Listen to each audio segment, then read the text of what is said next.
Bioshock is an FPS that originally released on PC, Xbox 360, and PS3 in 2007. While I'm sure this game needs no introduction or recap for many of you, I remembered Bioshock as not only one of the greatest horror games of all time, but also a legendary title in the video game industry as a whole. But does it hold up today? Well, isn't this a fine how do you do? For those of you who haven't played the game yet, fear not, I will let you know when we get into big spoiler territory. For now, let's just do an overview of the first few minutes of the game so I can talk about my favorite horror setting of all time, Rapture. The game starts off incredibly strong. After a brief, vague introduction of our protagonist, Jack, we find ourselves the sole survivor of a plane crash, with nowhere to go but a mysterious lighthouse that can be interpreted in a multitude of ways, but more on that later. The large door is shut behind us, and there's nowhere to go but into a small bathysphere. Thus, a beautifully executed sequence where the showing and the telling contradicts itself begins, with the promise of a utopia free of religion or ethical guidelines for the sake of science and industry placed through a glorified automated PowerPoint as we submerge deeper. Once the curtain pulls back, Rapture is revealed, and even though it was my third time seeing this, it was still breathtaking. Oh my god. As we navigate through the city exterior as if on a ride straight out of Disney, a man named Andrew Ryan speaks boldly on his city as if trying to sell us on the idea. The music, however, doesn't sound so sure of his claim.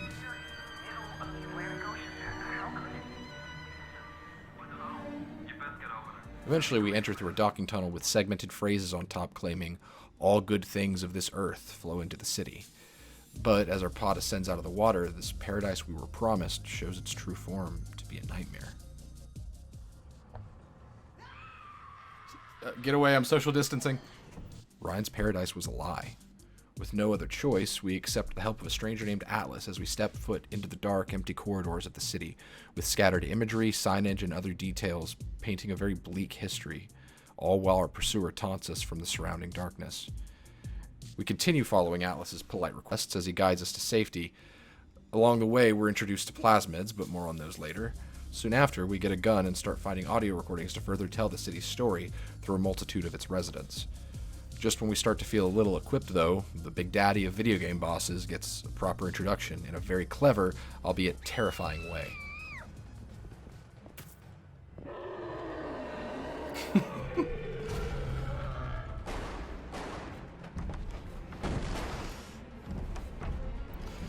The guy your crush tells you not to worry about.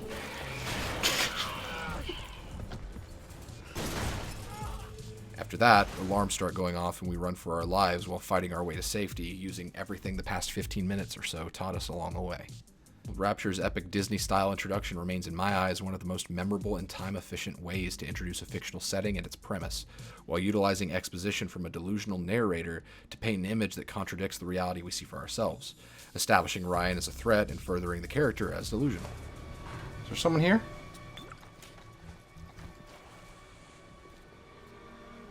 Don't make me use my blue hand. I feel like in approximately 3 minutes from pulling the bathysphere lever and our first splicer encounter, I understand that Rapture is a place built on the vision of a man with delusional god complex, but something went horribly wrong, and now I'm stuck here. All done through natural exposition that didn't need to hold my hand, and that is truly impressive. Well, you got your two bathrooms. You got one for your gents, and then you got one for your dames. Which one are you, a gent or a dame? Oh no. I didn't like that. But Bioshock continues to impress when the gameplay starts. Throughout this first level, we're given the basics on how to survive this underwater hellscape while feeling extremely unsafe but never defenseless.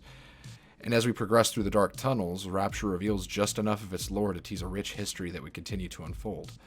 But the last part that really impressed me was the Big Daddy's introduction. We see a splicer approach a little sister, establishing them as an important resource, but we immediately see the consequences of messing with a little sister through a brutal beatdown that leaves us wondering exactly when it will be our turn, or if Big Daddies are even killable. Not 2 minutes later, we see the corpse of another Big Daddy, and like Tacanic42 pointed out, this proved to us that they can in fact bleed, and our time was coming. I wouldn't consider the rest of the journey to be executed quite as well as the first level, but with such a strong beginning, I was very easily sucked into Rapture to the point that as long as the gameplay was bearable, I didn't mind playing to the end. And honestly, I was surprised with how well the gameplay holds up. Bioshock plays like an action FPS injected into a horror game with minor RPG elements and a touch of Metroidvania backtracking.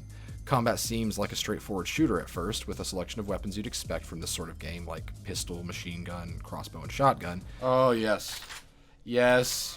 No, no, no, no, no, no, no, no, no, no. With a few less common additions like Chemical Thrower or the Research Camera that rewards a slower, more prepared approach. Additionally, there are different ammo types for most weapons, encouraging the player to exploit enemy weakness. The combat tools that sets Bioshock apart, however, are the plasmids. Stay cool. Being able to snap your finger to light someone on fire or catch a grenade and throw it right back, and I was surprised when I remembered just how many there were, totaling at 11 plasmid abilities, exceeding the number of weapons. There are also passive tonics that can be equipped to change your playstyle in crucial ways, like healing on wrench hit, increased resistance to attacks, amongst others. So when I say something off the cuff, like, I might do a wrench build in this game.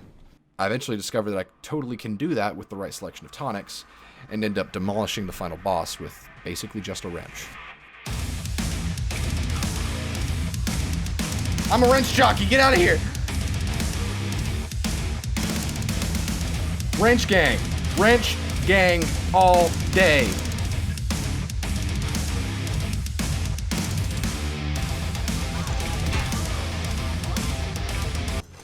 Yeah, that didn't feel good at all.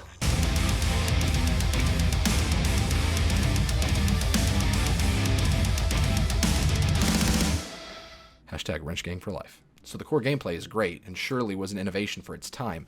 However, there are a few places where Bioshock shows its age. Navigating through levels was mildly frustrating for certain objectives, and once I started getting relatively powerful, a lot of the horror elements stopped working or stopped trying entirely because the game ran out of tricks to play, and its limited enemy types started to become more apparent. Sprinkle in a few technical issues like characters getting stuck or voices sounding like they were a few feet away even if they were in the room below you, but nothing to really complain about until a pretty frustrating version of the most universally despised video game objectives of all time got dumped in my lap right before the final boss. That's right, it's an escort mission. Having to defend a slow-moving, easy-to-kill little sister that won't shut up was pretty rough, and even though I was determined to save every little sister I could, this part had me like... Great, who are we killing? I want 2 kids. That's a rule, but that rule is negotiable if the kid's a dick. But thankfully, this was only at one brief spot in the game, and the previous stuff was mostly nitpick. Now before I start talking story, here's a quick montage of all the times I got... Bioshock. Shout out to Pablo for coming up with that one. Oh my gosh. Oh my... Oh! That's really nice. Ah! Oh, I don't like this. I don't like this. I hate this. Ah! If you've not experienced Bioshock's story yet, I encourage you to skip the end to avoid spoilers. There are some really good moments that are better experienced with the context of a full playthrough. Spoilers ahead. While I've already raved about Bioshock's premise and setting, it's a bit less open and shut in terms of the execution of its narrative. Not to say that it's bad, because it's very good. But some things are executed extremely well, while other things just weren't as good as they probably could have been. We play as a man named Jack, who after a seemingly random plane crash finds himself caught up in the turmoil of Rapture, with no one to turn to but a man named Atlas, who is expecting your help in return for his. But like I said before, at least he's polite about it, right? Now, would you kindly find a crowbar or something? As Jack fights his way through Rapture, we start to learn about what happened to cause such a mess. In summary, plasmids are fueled by Adam. Dr. Tenenbaum, the scientist who discovered Adam, also created the Little Sisters by genetically altering and brainwashing young girls to extract Adam. Due to the need and abuse of Adam, 2 factions were formed to war over the control of the city, one led by Andrew Ryan and another led by a smuggler named Frank Fontaine. Eventually, Fontaine is presumed dead and Ryan seizes back control, though the damage to the city and its inhabitants had already been done. Or something like that. Dense lore is hard to comprehend when running from murderous divers with a drill for an arm. So, anyway, Atlas eventually asks us to kill Andrew Ryan. And when we finally make it to his office, it is revealed to us in a monologue that Jack didn't arrive by accident after all. In fact, he was born here. Ryan's own offspring, experimented on to make a weapon that could be controlled by one simple phrase. Would you kindly? Jack kills Ryan, and Atlas reveals his true identity to be Frank Fontaine, who now controls Rapture with Ryan out of the way. After being saved by Tenenbaum and her rescued little sisters, Jack sets out to defeat Fontaine, going to the lengths of even becoming a big daddy and enlisting the help of the little sisters he saved. In the end, Jack's fate depends on how many little sisters he spared, and since I spared all of them, Jack is able to ascend out of Rapture, taking some of the children with him, and lives out the rest of his days surrounded by love and redeemed from the evil purpose intended for him. The twist is probably the best aspect of the narrative. Would you kindly? Would you kindly get this? Would you kindly find that? Would you kindly find that? Would you kindly find? Would you kindly get this thing? Would you kindly head to Ryan's office and kill the son of a bitch? Not only does it track from beginning to its reveal, but it's also a very clever way to answer the cliche question of why video game characters follow such linear instructions. Jack literally has to out of compulsion. He has no agency, which ties in great with the recurring theme of choice. Regarding what could be better, I feel like with the first half being more vague on its overall plot and character, and the second half having to somewhat pick up the slack of the former, some elements of the story felt a little undercooked, like Jack's character shifting from a catalyst for us to someone who suddenly has backstory. So maybe committing to being vague or explicit all throughout would have helped, but that's very much a nitpick. Bioshock excels at symbolism. Something I've mentioned a ton now is how Rapture is probably my favorite depiction of a biblical hell, an absence of God, morality, and no way out. It's an extremely clever twist on the typical fire and brimstone hell is portrayed with. For a while, I considered the potential parallels between it and Dante's Inferno, the poem, not the video game. A more compelling theory, I think, is that Rapture is purgatory, and that Jack was a man who in his life was somehow responsible for the grim fate of a child or children. He died in that plane crash, ending up in a place where his final judgment would be decided, a place where he is constantly told that the selfish survive. His true test comes in the form of the Little Sisters, which were the only consistent time in the story which Jack had full control over his choice. Would he continue to sacrifice others for his own gain, or sacrifice his own safety by saving the sisters? Fontaine is the devil on Jack's shoulder, encouraging him to do the wrong thing, and Tenenbaum is the angel on the other, encouraging him to do the right thing.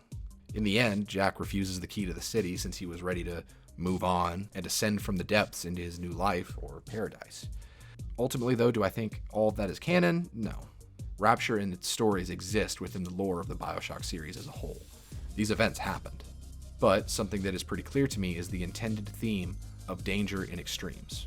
Rapture shows the flaw in a godless society with no clear right or wrong, and Columbia from Bioshock Infinite is a literal parallel as a city in the sky that shows the danger in putting faith in the wrong thing or person. To sum things up, Bioshock remains a legendary piece of video game history that continues to impress today. I suggest all players play through it at least once, and thankfully that's very possible since the entire Bioshock trilogy is available pretty much everywhere but mobile. So, would you kindly check it out? This game. Oh my god! Oh my god!